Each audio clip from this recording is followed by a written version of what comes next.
want to fuck Beyonce and Rihanna. We'll see which one of those things happen first.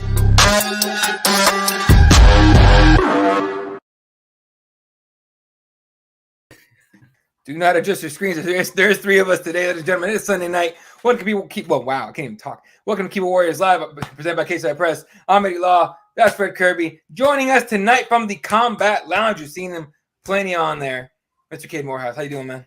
I'm doing good, man. Thanks for having me, guys. I love watching your guys' show, and it's an honor to come on finally.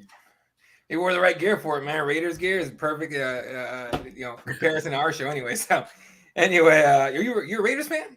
Yep, I'm a Raiders fan. I'm born and raised from California, man. So, okay. So every single one of my teams is not welcome here in Arizona. Okay, right. I was going to say I assumed you was from Cali because I noticed you had the Raiders hat, the hoodie. I see Kobe in the back. I'm like, this motherfucker got to be from LA or he's fucking California dreaming or something, Jack. Well, he lives in the Valley now, bro. Yeah, I'm Valley boy now, but I had previously before my Kobe behind me, I had a Justin Gaethje flag, and he was flipping off, on the flag, and my wife was like, you know what, I can't stare at that any longer. You got to take that down. Speaking of Gaethje, man, you have a big ass interview coming up this Thursday night, right? Tell the people about it. Yeah, man.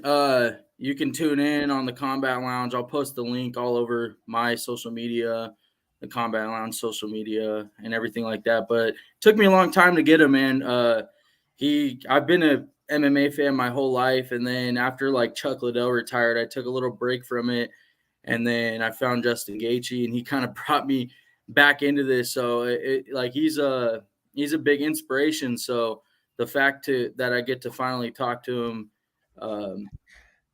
it's an honor, and I got to shout out Archie Colgan for that, man. He actually set that up. I met Archie through Bellator. Actually, Cageside's own Dylan set me up with getting to know Archie, and I became really close to Archie. So, they all played a part in it, man. So I'm appreciative of, I can't even talk, but I appreciate all of them. Listen, if I can give you any advice, and I don't want to fucking flex my own fucking toot my own horn here, but I interviewed Justin Gaethje too many moons ago, back when he was with the World Series of Fighting, what the fucking PFL or what went on to become the PFL. And the one thing I can say I remember about that Justin Gaethje interview is find out some personal shit about him. Matter of fact, just in general, for anybody interviewing fighters, I did a bunch of fighter interviews with my homeboy Aaron. Shout out to Aaron and the what the fuck was the name of the podcast we were on? Stand and Bang, dude. Stand and Bang. Jesus Christ, it's been fucking years and years. We have interviewed all kinds of fighters. The one thing I noticed is most fighters, ironically, hate talking about fighting. Their last fight, their next fight, this camp, that camp. Find out what fucking music he's into or what fucking with Justin Gaethje specifically. We did the interview. He was cool. He played ball. He talked about this. He talked about that. But he was less than enthused. The whole interview was a little one note because it's like, in your camp and this and your fucking leg kicks and blase. He had to cut our interview a little short because he was going turkey hunting. At the end of the interview, I never remember. I was like, oh, okay, so you got to go turkey hunting. Cocksucker lit up like a Christmas tree. Fucking went on about the fucking turkey. Most he talked for the whole interview, and I thought, well, for fuck's sakes, we should have just went ahead and talked about fucking turkey hunting the whole goddamn time. At least he'd have been alive. So, tell him about the Matt Brown interview. I love that shit. Same thing, Matt Brown. Hey, I tell you what, Justin Gaethje was at least being cool. Justin Gaethje was sort of playing ball. He was just sort of like, But Matt Brown was fucking stone cold, sort of like low key, not answering our questions. Like, I lost the fight. I don't want to talk about that. Like, this one is fucking going south quick. Thank God Matt Brown's an Ohio boy, and I knew he was a big metalhead. And I knew he had went to the concert where Dimebag Darrell, the guitarist for Pantera, was shot at. He was at that show.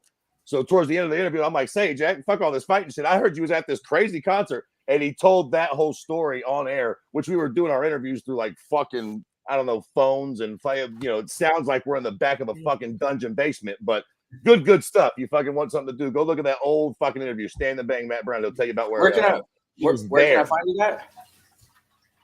I think it's on YouTube, actually. I'm pretty sure we put that one on YouTube because we thought we was going to do big numbers with that, and nobody fucking listened. I know a lot about Justin, for instance, but that was exactly where I was going with that interview. Like I'll talk to him maybe at the end of the interview towards fighting, but honestly, I was going to talk to him a lot about his golfing and Oh, I have so much stuff planned. I'm going to try to figure out how to keep it as short as possible, not take up too much of his time. But I have so much stuff to ask him that doesn't even revolve around fighting. I feel like that's how you get the best out of your interview. Yeah, absolutely. He'll fucking tell you if you don't want to talk to you. Believe me. All right, I've seen that dude in the media room at UFC events. Like, he'll just give you this look like, you really fucking asking me that shit right now, motherfucker? Like, at 274, he did that shit to the guy sitting next to me. And I'm sitting there going like, oh, let's go. Again, to be very clear, we interviewed Justin Gaethje about 3 fights before he even got to the UFC. So he was still putting up with motherfuckers like our bullshit back then. The modern day Gaethje would have been like, hey, man, fuck y'all, Jack. I got some questions. I'm cutting this shit short. Bye. Yep. All right. UFC Charlotte went down on Saturday. Bellator 286 happened in France. Nobody knew. Nobody still knows. Okay, I asked somebody what they thought about Fabian Edward, and everyone was like, what? I'm like, yeah. Let's start the fucking show there. Is there anybody with a worse fucking promotion team than Bellator? You tell me they had a fucking event in the middle of the day Friday? I was none the fucking wiser, bro. I had no fucking idea. And it was what? It was Leon Edwards' brother? Jesus, yeah, Fabian. I didn't even know Leon Edwards had a brother. Hey, and he beat Gegard. You know, listen, Bellator's got to really – you know what? I don't know if the rumor's true that Bellator is about to get bought by the PFL, but they should pull some shit and just conjoin. Because if they want a snowball's chance at hell and surviving in this fucking modern MMA landscape, they're going to need more than the fucking shit they're both bringing to the table individually. I think it was actually confirmed that it wasn't getting bought. Yeah, no, it got confirmed that it wasn't getting bought. But keep in mind, if I'm the PFL, I keep letting Bellator shoot up in the foot. Here's a new thing they did, okay? In Canada, if you're a Canadian MMA fan that watches Bellator, you got to pay $20 an event now through their website or their app. It's $20 to watch Bellator in Canada now. All right, an event per event. That's what it said. You know, man. Sometimes I wonder, with Dana White doing the power slap and Bellator, somebody at Bellator, like their numbers in Canada cannot be so good that they think they can charge people $20 an event for these. Like, who in the fuck makes that decision? That's going to for sure drive up streams and kill all sales in Canada. You really need to get your fucking head checked. All due respect. If you're paying $20 a spank for Bellator events, you're fucked. Fred, I got to tell you and Eddie, man.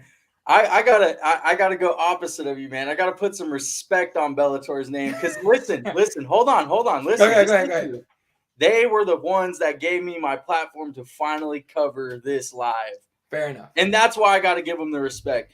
Because I covered the Super Bowl. I was at Media Row and stuff, and I ran into Danny Brenner. He's a PR person over there. Super cool, man. And I told him who I was, and he's like, dude, I don't care how big your outlet is that you're starting. You want to come cover an event, dude, here's my email, man. And ever since then, bro, I've been welcome at anything Bellator. So that's the reason I got to respect on Bellator like that. Okay, listen, I tell you what, I completely respect that. I'm saying fuck Bellator because they ain't never did shit for me. Bellator gives me a job. I'll be singing a real different tune come next Friday, Jack. Hey, let motherfucker Bellator email me talking. Next time I come on here, I'll be trashing the fuck out of the UFC. Dana White and Power Slap. Fuck them. I'll tell you this: if there's ever a Bellator in your neck of the woods, I'll go cover it. We'll go together. Fuck it. Yeah, well, fuck yeah. All right. A couple comments here. Otis in the chat early. Okay, here's a good one. Is Gegard done? So in media day before that, I don't know if you were there for that, Cade. Did you do media day? You did media day, right? Media day for this last event? Yeah. No, I didn't do media day for this last one. So Gegard had said, I'm going to fight Edwards, and then I'm going to fight Johnny Edwards. Basically, his goal was beat Edwards and then fight Evelyn for his belt back. Well, he just lost that, and then he was going to be done, is what he said. Well, he just lost to Edwards. He ain't getting no title fight off of that. So is he done? If I'm Gegard, I'd probably walk away now. Because then, otherwise, to get back to the title, someone's got to get hurt, or I got to fight 2 more fights. Yeah, he's about 2 fights away from another title shot. So I would agree with that. I think he's probably done, man. What do we mean by done though? Do we mean done like never fucking fighting again? No, I don't think so. No. For sure. Oh hell no. Whether it's fucking boxing, fucking, whatever, some TikTok prick or done with Bellator, let's say. Probably.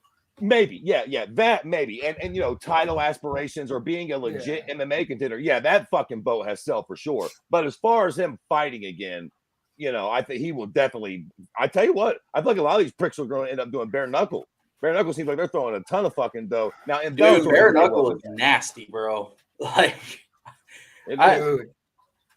that's crazy, man. That stuff's crazy. I was in Denver for one championship. The week before in Denver was BKFC 40, whatever the fuck it was. The one where with Alvarez and Mendez, right? And everyone that went to one for the most part, most of the guys had stuck around, right? Because they went to BKFC. And so everyone was talking about how fucking dope it was. Like, it was just crazy fucking show. I think McGregor showed up. It was in a house. I also heard a little bit of a background shit is that somebody may have put their a lot of finances into it, that it had the show been like a dud would have ruined them permanently. And so the fact that it worked out was a huge win for this person. So, you know, good for that person. Anyway, Homeboy put his fucking house up. The prick that okay, so yeah, so everyone knows. Got it. Yeah, that guy. Yeah, well, I mean, shit, they said it on the nose show or whatever. Like, I don't know. Okay. I heard that shit on some major publication. Yeah, that prick. Yeah. I mean, yeah. He put his house up, bro. Yeah, I think he did the MMA Hour, and he said it. Like, he took out a second fucking mortgage or whatever the fuck on his home to get that show to fucking go. So yeah, like it worked out. He calls his wife and tells her like we can keep the house. Like, shit. Can you imagine your old lady, you know, you doing that shit and that work out? Fuck. Otis says Bellator doesn't advertise for anything. You're right. And let's see. Long live. Hey, what's up, Kairos? Long live Moose. I'll say this, Eddie. I think if Bellator was smart, they would start advertising that June 16th card, because you know what? I looked at that card top to bottom and I'm like, that's a good one. That's Chicago? Yeah, Chicago. Yeah, that's a good one. That's a good one. It is a good one, man. Yeah. And then let's see what else is there. All right, fuck it. We talked before the show what the hell we were going to talk about, and now my brain's like blank. Bro, so let's talk about Francis. I was going to say, let's just go and talk about Francis, because I'm already shot out of the can. That shit drives me up the fucking wall. So let's just go ahead and do that. Let me try and pull up his video. This shit was dumb. There's really no like sound you need to hear, so I'm just gonna put it up so you can see what it was. It doesn't really tell you anything, but it's well, just fucking look. Here we go. It's him, walks up, it's everyone tweeting about it, about how he's done whatever one championship said and all sorts of stuff. And then he sits there, stares at the camera, and does that. So, teaser, right? Straight up teaser for the people. I'll go with Fred first, because you and I have the same opinion this whole thing. How do you feel about Francis now? Isn't that just fucking precious? Isn't that just precious for him to put a fucking video up like that, assuming that we all still give a fuck what he's going to do on May 16th? Listen, Francis, cat's out of the bag, big baby. We know what you're not doing. And that's the important part. We know you ain't getting one of them big boxing matches that we all gave a fuck about, which means, he sits down, he's like, oh, fucking MMA junkie. And news, bro, you only going to go one of a few places. Like, Cad is pretty much out of the bag. He's going to the PFL, right? He's either going to PFL or Bellator. Maybe in a fucking crazy fucking, stroke of fucking madness, he goes to one or bare knuckle. There's literally like 4 places you can go, fucking Francis. You're not exactly the fucking top pick in the draft, keeping us on fucking ice for what fucking multi-billion-dollar team you're going to go. You know what I mean? And here's the problem with this whole thing with Francis, man. Who the fuck is he going to fight? Wherever he goes, if he doesn't get one of those big boxing matches, there's fucking nobody on the table. Again, how the fuck am I a broke hillbilly in this goddamn trailer and somebody told Francis Ngannou that's getting paid millions of dollars that it was a good fucking idea to leave the UFC right before he gets to fight John Jones? To fight fucking who? Ryan Bader? And then you got pricks. I fucking love Luke Thomas, and I like a lot of these guys, but these fucking guys who just ride the fighters' dicks are like, Francis is still going to get a bag. Yeah, look, dude, Francis is going to get paid a lot of money to fight anybody next, whether it's in Bellator or PFL. Who gives a fuck? He's already got a lot of money. He owns every fucking salt mine in Cameroon at this fucking point. Like, he's rich. It ain't about the bag. It should be about his legacy and who he's going to fight, which, again, is the $1 million question. Nobody gives a fuck where you sign, Francis. Who the fuck are you going to fight, and why the fuck should we care? Yeah, look, I wanted to fight the Fury fight. I wanted the Wilder fight more than the Fury fight, but the whole idea was to go out and get paid. Now, Cade, with the whole thing with Francis asking, for example, one championship allegedly said that they, allegedly offered him $20 million for 2 fights, and that Francis asked a bunch of shit. But apparently, the sticking point that they couldn't agree on was a seat on the board of some sort, right, for Francis. So, what do you make of these like extra things he's asking for? Because apparently, according to people in the know and shit, like he was asking UFC for like insurance for all the fighters and all this kind of stuff. What do you make of that whole thing? Yeah, I mean, he wanted insurance for the fighters. He wanted, I think, an advocate for their meetings and all sorts of stuff. I mean, let's be real. Dana's not going to do anything extra for a guy like Francis. He wasn't even Dana would barely do anything extra for Conor, like in that type of a sense. I mean, he's ran his business a long time. They've only gotten bigger and better, and he's not going to stop running the business how he's ran. And I think Francis is out his mind, and I think if he wants to get big money and all this stuff he's asking for, man, just go to boxing, dude. Because even PFL, man, and like Bellator, and I don't know the exact numbers on Bellator, but I think they probably pull in less than $20 million a year. Probably. So it's like how can they sit there and pay a guy like Francis $10-12 million a year or more when they don't even that's their revenue for the year? PFL, they can't pay that guy all this money, and if one championship offered him that much money, man, which they're taking it. That's crazy that they would even offer that. Why wouldn't he take it? I mean, he wants all this extra stuff. It just sounds to me like Francis don't really want to fight. He's just keeping everybody, guessing. But I really think that like his tease drop that he dropped, man, I would assume it's PFL or boxing. But boxing's where he's going to make the most money if he goes and steps into a ring with Wilder or Fury. But hopefully he's been working on how to box because he's going to get paid money to get his ass whooped. But that's what I make of it. I really don't even care. I'm kind of like with you guys, man. I really don't even care at this point. It's at a point where it's like, dude, you had the biggest fight in front of your face. Yeah. To go fight John. And it was like, you didn't want that bad enough to me. So. Right. Fred?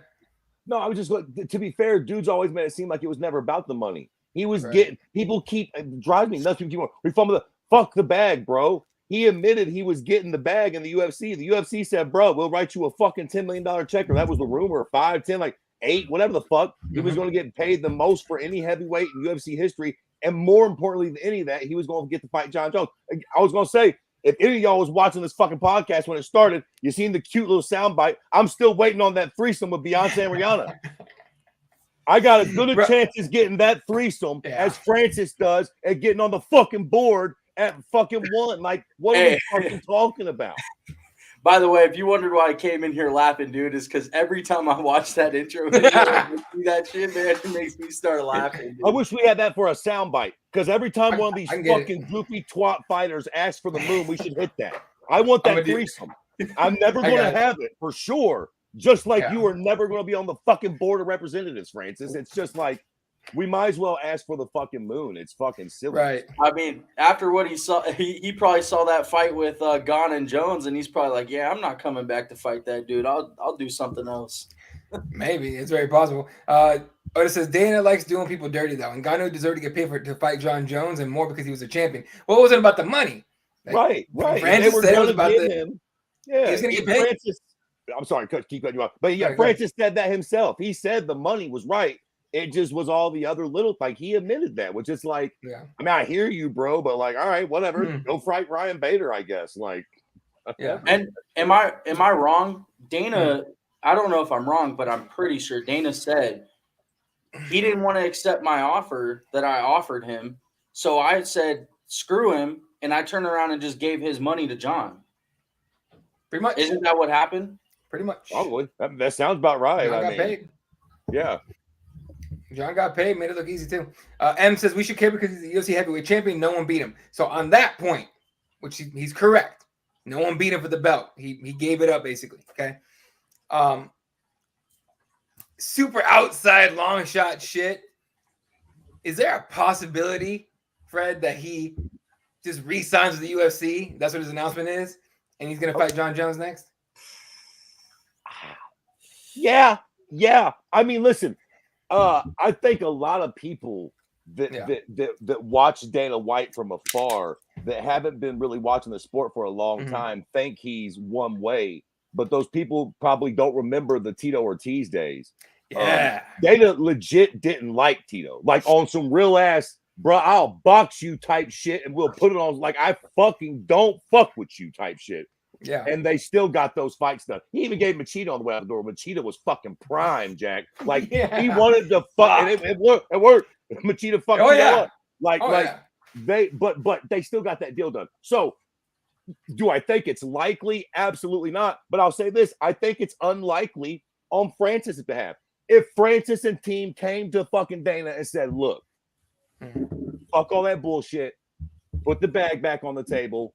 We'll say no to all these creeps. We'll make the bit." Like, do I think Dana White and Endeavor and the UFC would make that fight and make it happen and smooth it all over? Fuck yeah, I do. Fuck yeah. I say this all the time because all they care about is big fights. Now, are they going to give fucking Francis Ngannou the keys to the mansion? Nope. He's not going to get those things. But if he's willing to concede that silly shit and just take a bunch of fucking money and come back and get the fight of his lifetime, I think they would let it happen. I do not think it's possible, but I think that's more because, for whatever reason, call it morals or whatever you want to give Francis, I think he's fucking serious about this shit. So, I think it's probably PFL or Bellator, which again just gives me the biggest soft noodle dick in the fucking world. I mean, I could not care less about him fighting in the PFL. And before any of you twats jump in the comments and go, Haba Baba's there and he's real good fighter and he's got good, I don't give a fuck. I don't care about no up and coming twats in ONE or PFL. If he ain't got a fucking huge name, he shouldn't be fighting the current UFC fucking linear heavyweight fucking champion of the world. What the fuck? Period. There you go. All right. What is it? Stipe? Question mark. I get you, but if we're going off of this, that Ngannou never lost the title, which he didn't, he'd be the rightful one to come back in and fight. Plus, Stipe, fucking who knows about Stipe anymore? I can never tell the guy's gonna fight. I would take the Francis fight. I would hope Francis. If Francis decided to come back to the UFC to fight John, I'd much rather see that fight than Stipe, man. 100%. Sure. Yep. All right. So that's the Francis stuff. What else is there this weekend that we could talk about? Did we talk about Cejudo losing and Sean O'Malley in there against Aljamain? I don't remember. Did we? Did we have a show? I don't think we did. We didn't have a show Sunday, did we? Dude, it's been such a fucking long week. I think we did. It was like super short. So let's hit that really quick. So Sean O'Malley, Aljamain Sterling, UFC 290. I want to say it's supposed to be, or in Boston. Which is funny. Everyone's saying Boston, but I haven't seen any confirmation. Have you guys? No. I think it's what they're rumored, but I haven't seen. No. Sean put out a YouTube video with his Mother's Day, and he started it off and said, "It's official. I'll be fighting Aljamain Sterling next, but the contracts haven't been signed." So, I mean, I don't know. That's probably the next fight. Yeah. No, it's a fight. It's a fight. Just trying to figure out about the location. I heard Boston probably. I heard there's a possibility it ain't gonna be Boston, and people are gonna be pissed. All right. Anyway. All right. So that fight's happening. Aljamain Sterling, and then Aljo said he didn't enjoy the Cejudo win as much because he had personal shit going on. Who the fuck knows? If we had to make a pick, Fred, who you picking winning that fight? Aljo and O'Malley. Yeah, Sugar. Classic case, man. I feel I like Aljo. I feel like I would like to see Sean O'Malley win because I think if he wins, it'll be a knockout and it'll be some fancy sort of striking shit. I think what's more than likely to happen though is, listen, I think we're going to see how good Sean's grappling is. I think he thinks he's got decent jiu-jitsu. I think that Sterling's gonna figure that out real quick. Ray Longo and company are smart. I think Aljo's got serviceable enough striking to get the takedown. Right. And I don't think that Sean O'Malley has enough grappling to keep Aljo off his back for 5 rounds. I just think eventually Aljo gets the submission. Now, could fucking, Sean O'Malley land one of those shots and sleep him. Who the fuck was it? Marias that fucking knocked out Aljo. I know that was like 10 years ago, but it's possible. But I think more than likely I'd have to lean towards Aljo in that fight. He's the champ. He's hot. Fucking essentially just out grappled fucking Henry Cejudo. So like, again, I don't give a shit how good Sean O'Malley thinks his grappling is. I think he's going to find out about levels of grappling unless he sleeps fucking Aljo early. What are you thinking, Cade? Aljo or Sugar? That's a tough fight to call because I feel like Aljo, I feel like his grappling would be a lot to handle for a guy like Sean. But the thing with me is Sean's a pretty lengthy fighter himself. Like even when they stood up next to each other, he was even the taller, just as lengthy. I think if Sean could keep range and pick his shots correctly, I think that he could find the knockout. If I had to make a final prediction, I think Sean inside 5 rounds will end up catching him. That's just my thought. But this fight, I'll just mention real quick before we move on. Just like when I because I actually talked to Ray Longo before this fight, and he told me that this fight's very personal for Aljo because Aljo feels, and that camp feels, that he's the last one for him to beat. So they're really like, he wants to dominate Sean and then move up to 45 so Merab can have his reign. So I don't know, man. I feel like it's a little more personal for Aljo than it is Sean. So it's an interesting fight for sure. Gotcha. All right. A couple more comments. Grant Dawson, Demir Smagulov. Grant Dawson versus Demir Smagulov. Listen, I ain't gonna hold you. I don't know who the fuck any of them people are. I don't know who those gentlemen are.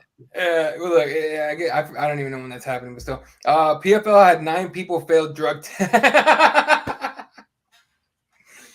Oh, dude. I love when like ain't trying. Yeah, exactly. But I love when shit's like building up for something. They're like, fuck yeah, it's all going awesome. Because that's usually when like life comes around and pulls the plug from behind and all the air comes out your shit. 9, bro. Listen, listen. I'll be honest with you. The first positive fucking piece of news I've seen from the PFL in a month ago. Dude, Kate, have you ever seen? Because Fred and I talk about this all the time. But you ever seen a PFL? Pride contract? No. So the Pride contracts way back in the day, and I mean, it was kind of public knowledge. Everyone kind of knew about it. Just no one really talked about it. But it got big when Joe Rogan had who did he have? Inoue. Enzo? No, he had Inoue. Yeah. Oh, what's his first name? Fuck, whatever. You know what I'm talking about. Anyway, he had him on. They were talking about the fact that in the contract it said, you got to come in clean, whatever. We only test for like cocaine, like weed, like recreational shit. Said nothing about steroids or any kind of PEDs, which explains a fuck ton of Pride fights. Like, I love that shit. Yeah, the PFL's like, listen, we don't give a shit if you guys cheat. What we need is blood. So, like, everybody on the roids, the HGH, fucking Bobby Lashley, we need you out there, fucking pumped to the tits. Like, all of it. Every single one of those guys back in Pride looked like they were on roids, to be honest. They're all fucked. Look, Nick Diaz wasn't playing when he said everyone's on steroids. Like, for real. Like, everyone's on steroids. Like, I believe it. I fully believe it now. First of all, you see the kind of shit these guys put themselves through in training camp, cutting weight? A drug test is an intelligence test. That's what it is. It's what it's always been. If you got caught, you're a fucking idiot. When's the last time you saw to bust somebody? It's been a minute, right? So TJ probably the last one, right? No, I think it was I don't want to throw his name out there, but Kyler Phillips. Let me ask you this, because I've always thought this, and I don't put this out there like this because I'm not accusing anyone, but I feel like everybody cheats in their own way. It's just about not getting caught. Pretty much. That's really what it comes down to. Pretty much. Intelligence test, dude. That's what it is. I mean, if you have more money, obviously you can get, the new designer shit, whatever. But it's fucking wild. Listen, I'll say it till the fucking cows come home, and since there's an opportunity for me to say it, I'm dragging GSP's name through the mud again. He was putting fucking baby oil on his tits. He was fucking cheating. You see, it built like a fucking Greek goddess, that prick. Hey, but if he was, he's played it off so fucking well. Like, he's not mentioned it not one time. Man, what's his name? was it Anderson that he was like doing like a check out my crib fucking episode, and they go in his closet right behind him is a blue bottle of shit, and everyone zooms in on that like that's fucking PEDs, bro. What the fuck? Fred, you actually have a point there, man. Because now that I'm thinking about it, I'm like, you go back and watch a GSP fight, man, and he's shiny, bro. He got some shit on him. The prick don't get tired. He's built like a Greek god. He fucking comes over here and out wrestles everybody. He didn't even wrestle in fucking high school. He fucking cheated. It's fine. He didn't get called. It's fine. But like, let's not fucking act like he wasn't cheating his tits off. What the fuck? And they cried when Hendricks got caught. He's like, "Oh, he cheated." I'm like, "You're cheating too." For sure. There you go. Fucking crazy. Otis came up with a good one. Who's the biggest male star in MMA today? Biggest female star. Let's go with female star. Ladies first. Who's the biggest female star in MMA as a whole? Shit. Whoever's got the first answer, go for it. Because I can't. I'm trying to figure out. Like everyone still wants to say Cyborg. I don't buy that. The problem is you don't have an obvious answer that disproves Cyborg. Right. Because I'm Nunes. For me, who's the biggest, and I don't mean necessarily because Amanda Nunes, I think we can all agree, is probably the most talented female, right? Like she's probably the best women's fighter out there is Amanda Nunes. But is she really the girl that you put in the fight that makes the biggest fight that gets the most eyes in women's MMA? Is it who's the grappling broad from the PFL? Kayla Harrison and fucking Cyborg. Is that the biggest like Kayla Harrison and maybe fucking Amanda Nunes? Hear me out. Could it be that it's still Ronda Rousey? Is it possible that Ronda Rousey is still the biggest female star in MMA? Yeah, listen, she is, but goddamn it, we can't count her. You got active fucking MMA fighter. Hey. I mean, I don't know, man. That's a fucking sad state of affairs because I don't know. I really don't know. I guess Amanda Nunes, but like. It's a hard question. I'm trying to figure it out. Is there one? Is there a star in MMA? You know what? I would have to go with Nunes just because I feel like everything she's done in her career, man, is just there's no words. I mean, she's been dominant, but I kind of agree with you, Fred. I was honestly, if we would have talked about this last year before the fight at what was it, 74? When did Rose fight 74. Carla? 74? You know, I thought Rose was trending upward for a long time, and then she had that performance, and now nobody really talks about her, man. But I was so high on Rose, bro. Like, and I know people won't agree with that, but before that performance, man, I thought Rose was doing her thing. I hate to say it, but like, again, to be fair to the question, we got to pick somebody. Weili Zhang might be a little bigger in fucking Asia or in that market that I'm maybe giving her credit for, being just sort of in this North American mind state. But I don't know, dude. I don't know if MMA's ever really had a female star other than Ronda Rousey, man. And Prime Cyborg. I guess you had Gina Carano. Like those are the only girls I can think that like really you could have took the primetime television. You know, because again, Amanda Nunes is tough. Shevchenko's tough. You know, we have a bunch of really great female fighters, but do these broads really sell pay-per-views and move the needle? Like, not fucking really, man. Not to be fair. They're not really stars. Now the Mel, I mean, listen, are we counting Connor? Like, he's almost like a fucking trump card. I mean, I say to make this conversation a little more interesting, you got to take Connor off the table. Again, we're not talking about best fighter. We're talking about star, pay-per-view, and still fight. Connor just showed up. Connor almost saved the fucking bare knuckle pricks by being in the building. Just being there. He just jumped up there and yapped his mouth off the mic. Man, he ain't going to fight Mike Perry. He ain't bit more going to fight Mike Perry in a bare knuckle fight in the Man on the Moon. I'm not saying he wouldn't. I'm just saying he's under contract with the UFC. That ain't fucking happening for sure. Like, let's be very clear. Yeah, I agree. I think Connor, you have to give it to him because you look at Connor and you're like, when was the last time he won a fight? Donald Cerrone? I mean, he's like, that was the last time he won a fight, and it was like he took that Cerrone fight knowing that would be a fight he could probably win, and but he's been away from the sport, and it's like how many guys bring his name up? I mean, you interview these guys and you ask them, you know, if they're within range of his weight, who would you want to fight? They're like, oh, Connor. So to make it interesting, take Conor off the table. Who's the biggest guy in the sport other than fucking Conor? Because I mean, you know, again, is it Izzy? Has he regained that by getting the belt back? I mean, he sort of jumps to mind. Oh no, I'm tripping. What the fuck am I doing? It's John fucking Jones. Let's be very clear. It's still John Jones. I would say John Jones number 1, Izzy number 2, and then maybe fill in. I don't know. I think it's a little ripe for the taking. To be fair, there isn't a whole lot of massive stars in the sport right now. And to be fair, I think John should be way bigger than he is. I don't think John really capitalizes on his fucking potential as the literally baddest cocksucker that's ever breathed in oxygen before. But like, fair enough. I don't really think he gives a fuck, to be honest. He doesn't. He's so cool. Yeah. So I think John's cool as fuck, Jack. Wrecking in the pregnant rods, cheating on his old lady, doing cocaine. Cool, and to kick everybody's ass you've ever known. All of it. Now, I'll say this though, and let's see. I want to see if you guys will agree with me. If Sean O'Malley gets that belt, it might be him. Maybe. No, not. I think he will be on the right path. I don't think that win will be enough to get in front of guys like John yet. But Sean has a fucking nice. He's got the stuff. If he keeps winning and keeps doing this, maybe in 2 or 3 fights, absolutely. Like he's got the potential. He's one of the guys that's got massive fucking star potential. I mean, he's a star, and if he wins that belt, we'll be on the way. But if he can hype up the next fight and knock that guy out and keep doing it, yeah. He could be, yeah. All right, so I'll say this: it's John Jones until about May 30th. Then on May 30th, he hits a back burner again. That's when the new Ultimate Fighter season kicks off on ESPN Plus. McGregor will be back on top. That's what it is. We haven't seen him, right? We haven't seen nothing of him. I guarantee May 31st. Is there a May 31st?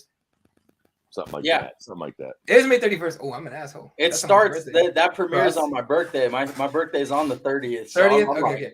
I'm gonna come home and watch it. On May 31st. In fact, no, May 30th, during the show, just open up Twitter. Anything McGregor says, like, there's gonna be a new "who the fuck is that?" I hate that fuck shit. It's the dumbest shit ever. But who the fuck is that? And all this shit. It's gonna be a bunch of quotes, and that motherfucker's gonna skyrocket without throwing a single punch. Like, he shoved Chandler's face, and that's it. And he's gonna go right back up to the biggest star. It's shit like that the ladies are missing. Once upon a time, they were on a dais, and fucking Jeremy Lil Heathen Stevens made the fucking horrible mistake of opening his yap and going, "I knock people out, they stay dead." And Conor just fucking simply said, "Who the fuck is that guy?"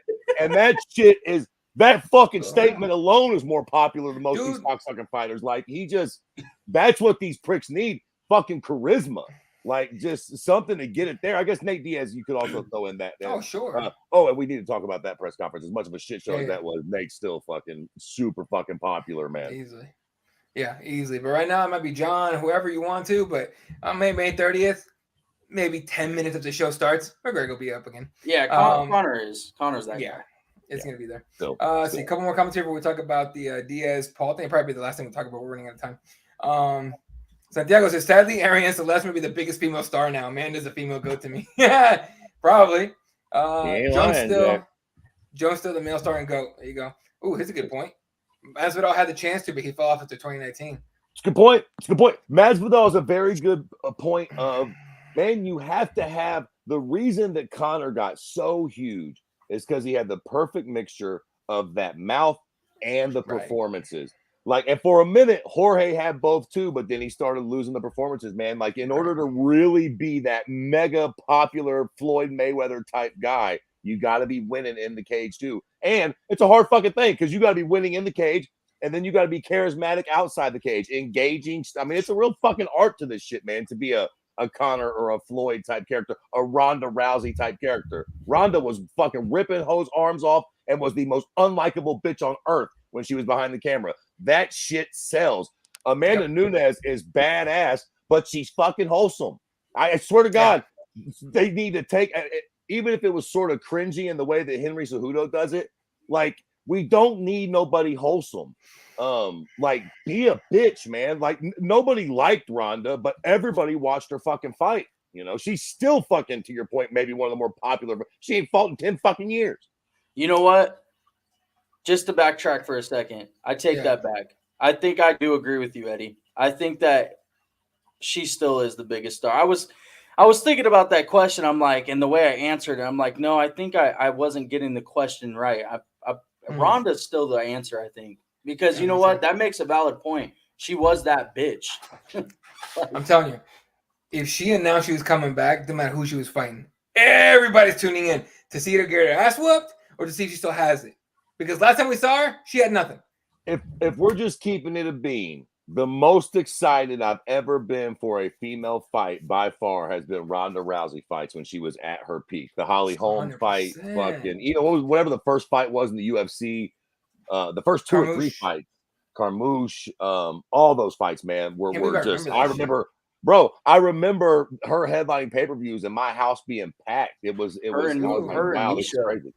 Yeah, Misha, those fights were fucking epic. They were fun. They were good. They had dramatic finishes. I mean, it is what it is, man. Not to extend the segment, but Ronda's stardom skyrocketed when she did not shake Misha Tate's hand after their fight. She didn't shake it, and everyone hated her, but her numbers fucking skyrocketed. Because you either loved her or you fucking hated her. So that was, look, Nunes, here's some free advice for you. Next press conference you have with Irene Aldana, open hand slapper. Just bop. Just one little shit. No one, you're not gonna get the fight's not gonna get called. You're not gonna get suspended or fined or any bullshit. Just open hand, boom, slap her one time. Become the biggest bad guy in MMA. Number skyrocket. Dana will be like, hey, whoa, what the fuck? Don't do that shit. Then turn around and be like, yes, let's fucking go. He's gonna do that. Okay, so there you go, Nunes. Free advice. You don't have to pay me for that one. It's true, man. Sex sells. I mean, look at Brock Lesnar. You know what I'm saying? Well, he would come out and be such a fucking dick, but it was so captivating. These fucking pricks, you can't get enough of it. Exactly. I mean, she's still working for him in WWE. He says whatever crazy shit he wants. All right. So let's talk about Paul Nate Diaz. The Paul Nate Diaz press conference. I didn't watch it live. I had it on for a second, but there's a certain person I just can't fucking listen to for more than 5 seconds without fucking like getting really like bored and irritated. So I just don't. But I checked out all the highlights and everything. It was whatever. There was one particular, I don't even call him a reporter because he works for Jake Paul, but a certain fella, what was his name? Oh, fuck his name. Anyway, he went ahead and said, there you go, that fucker. He went and said, well, he has Nate Diaz, like, hey, I've been trying to get on this undercard. I'm a boxer too. Do you think I could, fight your brother? And, if he's anything like you, I'll beat his fucking ass or something like that. I'm sitting there going like, do you want to die today? Do you realize Nate, like 30 of Nate's dudes came with him and they're going to find you on the street and fuck you up? I don't know if you've seen the guy. Someone sent me a picture of him. He's the skinniest fucking dude I've seen in my life. Okay? Scrawny as hell. And dude, they would fuck him up. So, Fred, you had a few, thoughts about the press conference. What do you think? I mean, listen, before I get my blood fucking sugar is not good. I got to calm down. That whole Francis Ngannou thing's got me all fired up, man. But this was a shit show. I mean, I listen, it's fucking Nate Diaz boxing Jake Paul. So I get that we're not exactly going to deal with the highest of standards here, but I thought that there was just enough sort of hype going into it that it wouldn't be such a circus. I think Nate went and took a piss in the middle of it. That was fun. You got this little fucking scrawny prick being disrespectful to Nick Diaz. I mean, I don't know. It was a bit of a circus. These things are supposed to be used to sort of promote the event and make motherfuckers want to watch. I mean, who watched that and was like, I need to watch that fight now. I guess I wouldn't have really liked it more if it would have like devolved into this silly, like, screaming match with them, but like you got to do something where you sort of drum up some interest. Again, I don't necessarily want to see their fucking camps getting into brawls and shit, but right before that, maybe a little scuffle in the back between their buddies or something. Just not some fucking nerd in the audience going, "Hey Nate, if they're your brother, I'd kick his ass." Well, somebody smack him in the face. Like what the fuck? You know what I mean? Like somebody gets some real goes, one of Nate Diaz's friends got a gun on him. Who's smoking weed? You know what I mean? Paul got some coke in his nose. Like, let's have some fucking fun. You got this little fucking nerd saying, "Yeah, buddy, I'm sure you want to box Nick Diaz." What the fuck? If Nick's fucking training partner was here, you wouldn't be opening your goddamn yap. Like, you know what I mean? It's not even like, at least Jake could have fucking ponied out the money to have an ex-fighter out there. I don't know, fucking Tony Ferguson or something. Anybody. Have somebody that fucking old rival. What's Takanori Gomi up to these days? He put this little shit rat buddy, and it's like, what? Again, who the fuck is that guy? What the fuck is that? Oh, Nate! If Nate pulled that fucking quote out, it would have been hilarious.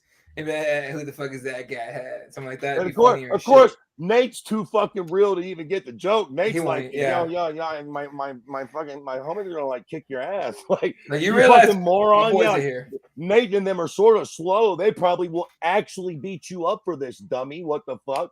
Like they're actually just fucking goofy enough to maybe catch you out back and throw you a beating, you fucking moron. Shit, there's a reason Nate front kicked the motherfucker outside Madison Square Garden at the last UFC there. And then he fucking choked out. Did we even talk about the fact that Nate Diaz choked out a fucking Jake Paul lookalike? Listen, I'm gonna be honest with you. I swear fucking Christ. I see shit on the internet now, and I swear fucking God, sometimes I watch shit and I'm like, what am I looking at? Is this one of those fucking deep fakes? Is this real? Did the whole fucking world, are we really living in a simulation like after Donald Trump became president? I see shit online and I'm like, did I just see Nate Diaz choke out a fucking goddamn Jake Paul lookalike and then drop his lifeless corpse on a fucking street in New Orleans? Is he in prison? Dude, is that dude alive? He dies. He got the head shot. Like, what the fuck is happening? To me, my favorite part of that whole thing, the guy's actually a professional fighter. Like, he actually fights. All right. And the fact that he, as a professional fighter, didn't know better than to fucking grab Nate Diaz the way he did. Like, come on, bro. Watch TV? It's a weird world fucking dummy. We're living in. It was for clout. He did it for clout. It's all clout. That guy's full of shit too. So yeah, it was dumb as hell. And I'll maintain it was self-defense. If someone came up to me like that, I'd put him in the ninja choke. And the ninja choke too.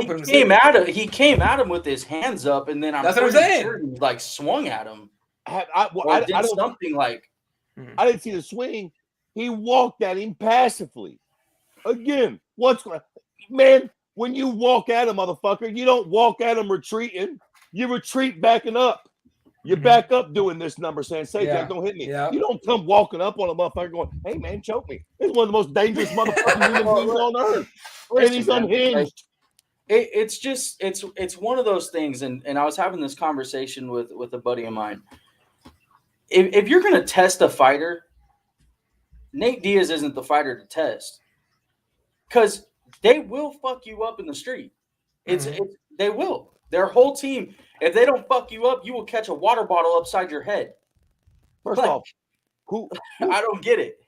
Who are these people? Man, I didn't really play a lot of sports, so I didn't grow up around these athlete types.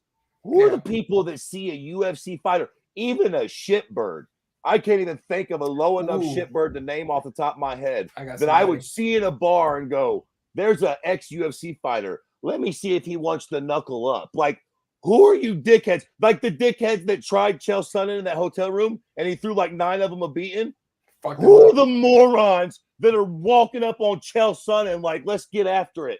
I fucking had a couple pina coladas. I'll give you a tussle. You fucking people are delusional.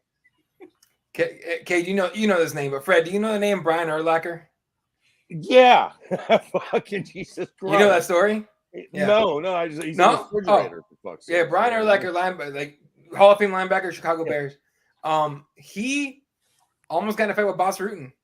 Like I forget the exact thing, but they like bumped into each other or something. There was some kind of altercation, and Boss is like, "Hey man, don't worry, it's cool." And Brian wanted to fight him, so someone goes like, "Hey, this guy's a professional fighter for the UFC." And then Brian became super apologetic. Fuck around and find out, motherfuckers. Even Brian Urlacher didn't fight that dude once they told him he's a fighter, okay? Yeah. Well, listen, at least Brian Urlacher is Brian Urlacher. Most of you dicks at the bar, let's be very clear, most of you dicks at the bar are not Brian Urlacher. At least he's top 1 percentile of the fucking athletes on planet Earth. And he still would have got that ass whooped by Boss Rutan if he would have got cute. Let's be very clear. If he would have got cute, Boss Rutan would have fucked him up. And Brian got his fucking hair back. I don't know how he did that shit, but when I watched him get his Hall of Fame thing, I'm like, he has hair? This motherfucker been bald his whole career. Son of a bitch. Anyway. All right. What else do we want to touch on real quick? Oh, Figueiredo. Figgy playing, left and right. First of all, there's reports out there saying like, oh, he officially moved up the bantamweight. He didn't officially do shit. Okay. Here's what's going on. He told the UFC he'll fight Manel Kape at 125. Okay. Then he said no. Then he said yes. And apparently, per the post-fight presser this last Saturday, he said he's moving up the bantamweight. Yeah. Which, if you take like the history of the shit he was saying, yes, no, we don't really know for sure he's moving up. So fucking relax with the reports, motherfuckers. Anyway, oh Christ, Brian Urlacher would have hit Boss with the hardest form tackle of his life. Oh, he would have fucking he would have taken Boss down, no question. Oh, yeah. Once Boss got up, though, he would have took him down, and then about a minute and a half later, he would have been singing a lullaby, talking to angels, talking to all them little Chicago Bears on his shoulder. Fucking Boss would have wrapped them legs around his throat, Jack. Bears over his head. All right. Anything else you guys want to talk about before we get out of here? We're pretty much out of time. I think that's it. Did we touch on everything? I just want to say that the UFC schedule going forward fucking sucks. I know I'm a crybaby and shit. I hate being that guy, but like I was looking at the fucking schedule. There ain't a good fucking card till fucking International Fight Week. No shade on everybody. And, again, stay out of the comments. I get there's some good fights here and there, but there's not a card that I'm like, oh fuck, until I think International Fight Week. What the fuck? Like, unless I'm missing something. Next weekend, main event, Mackenzie Dern, Angela Hill. Yeah, I'm going to spend the night jerking off. I literally would rather sit around edging my hog than I fucking enjoy Angela Hill, but you know what I mean? Like, let's fucking be very clear. I'm not doing that next Saturday for sure. All right, I can officially say, joining with you guys, Fred, you earned a fan, bro. I love you. Hey, that's awesome, bro. Yeah, I'm telling you. Then the week after that, Kai Kara France against Amir Albazi. That's actually a great fight, but no one knows who Amir is. Yeah, and that's what I mean, man. Ooh. Yeah, Bruce Leroy's on there. Jim Miller's on there. Fucking Jesus, this card's not that great. Okay. Then UFC 289, Amanda Nunes, Irene Aldana in Vancouver. Yes, no. Canada. And then Charles Oliveira, Benil Dariush. That's a solid card. But yeah, you're right. After that, it's slim pickings till about 290. Volkanovski, Ari Rodriguez, and Moreno Pantoja. And that's the main event of that Canada card. I hate to break it. Well, look, it's better than Nunes Pena. Way better than Nunes Pena. Yeah, it is. It is. At least Aldana can stand and throw hands. Fuck. We're not doing well. I hope the end of the year has a bunch of these big fights. We get the John Jones Stipe fight, and we get some of these big fights because we got a rough couple months. Yeah. Cairo says, yeah, it's a tough go. It is. And John Jones versus Stipe for New York this year. We can only hope. Better. We can only hope. Better. Yeah. Hopefully. They need it. All right, boys. Cade, throw out all your stuff, shows, and all that. You can find me at Cade Morehouse. That's on Instagram and Twitter. Real simple. I also started up, I guess you can call it a publication. It's called The Combat Lounge. At The Combat Lounge. I think on Instagram it's at The Real Combat Lounge. But that's me, man. You guys can follow it. I'm constantly trying to grind as much as I can on there. So, yeah, man. Gotcha. All right. And then, of course, you could always follow us. Fred's at Gem City Jesus. I'm at Elo32. The show's at Keyboard MMA. Of course, CageSidePress.com, at CageSidePress on everything. All kinds of content going up constantly. Check it out, especially if you're bored. Just check it out and just scroll. Because, I mean, I know a lot of people say, post like 2 or 3 things a day. I don't. I post like fucking 10. So make sure you guys hit that up. Shout out to everyone that joined us tonight. Hey, Santiago, appreciate you, man. Santiago, Otis, Kairos, Liam, M, fella, M. That's it. So, and shout out to you, Cade, for joining us. Appreciate you, man. Yeah, I appreciate it, man. Anytime. All right. So, we've never done the outro with you. So, just hang on for after the outro, and then you and I will talk. All right. For myself, Cade, Fred, the entire Cageside Press crew, we'll catch you guys on the next one. Good night. Good night, Wilshire.